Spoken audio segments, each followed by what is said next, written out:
আসসালামু আলাইকুম। মায়াভরা সংসারে আপনাদেরকে স্বাগতম।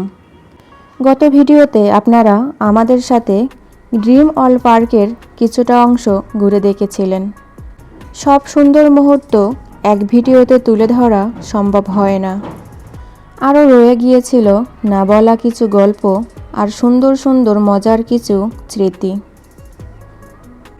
আর সেই অদেখা মুহূর্তগুলো নিয়েই আপনাদের কাছে চলে এলাম। সুন্দর সুন্দর মুহূর্তগুলো আপনাদের সাথে শেয়ার করার জন্য। আশা করি একটি লাইক দিয়ে আমাদের সঙ্গেই থাকবেন। চারিদিকে সবুজ গাছপালা আর বিভিন্ন চারুকার্যে তৈরি করেছে চমৎকার এই পিকনিক স্পট। কিন্তু আজ এখানে কোনো পিকনিকের আয়োজন নেই।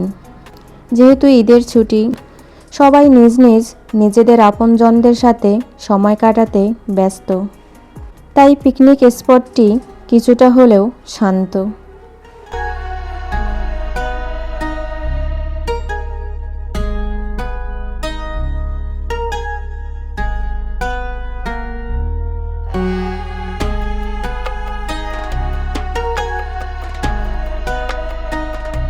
পার্কের নীরব পিকনিক স্পটের পাশেই রয়েছে বাচ্চাদের জন্য স্লিপিং আর কিছু দোলনা। লোহার এই সিঁড়ি বেয়ে ওপরে ওঠা আর নিমিষেই এক পলকে নিচে নেমে আসা ছোটবেলার সেই হারানো স্মৃতিগুলো চোখের সামনে যেন ভেসে ওঠে।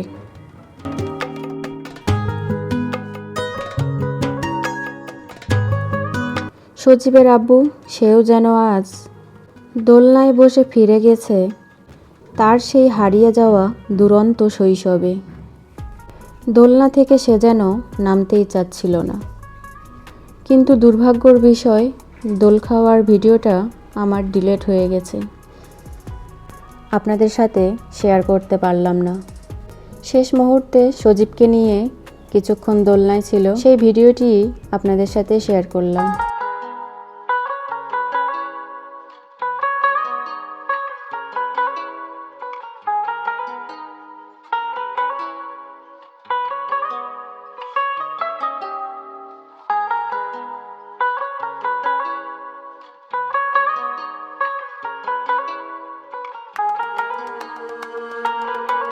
কিছুটা আমিও হারিয়ে গিয়েছিলাম আমার হারিয়ে যাওয়া দুরন্ত শৈশবে। দোলনায় বসে মনে হচ্ছিল রশি দিয়ে গাছের ডালে দোলনা বানিয়ে সেই খেলার মুহূর্তগুলো। আর মনে হচ্ছিল সংসারের শত ব্যস্ততার মাঝেও আমাদের সবারই পার্কে এসে এমন শৈশবে ফিরে যাওয়া উচিত।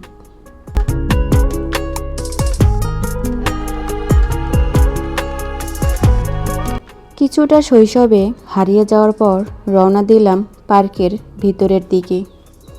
ভেতরের দিকে যেতে যেতে চোখে পড়ল কিছু চেনা মুরগি আর হরিণ।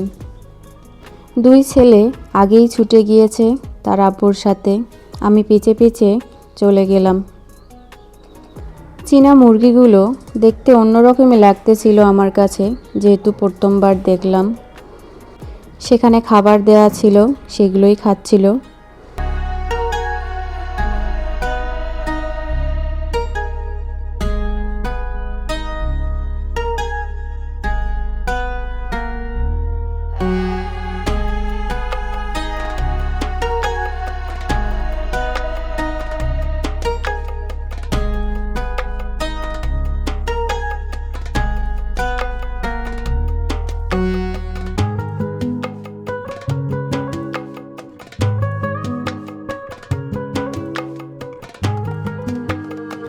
চীনা মুরগিগুলোর পাশেই এখানে হরিণ ছিল।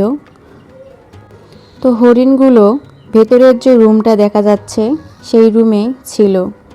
আমি দূর থেকে জুম করেও ক্যামেরায় উঠাতে পারিনি, তবে পরবর্তীতে হরিণগুলো বের হয়েছিল।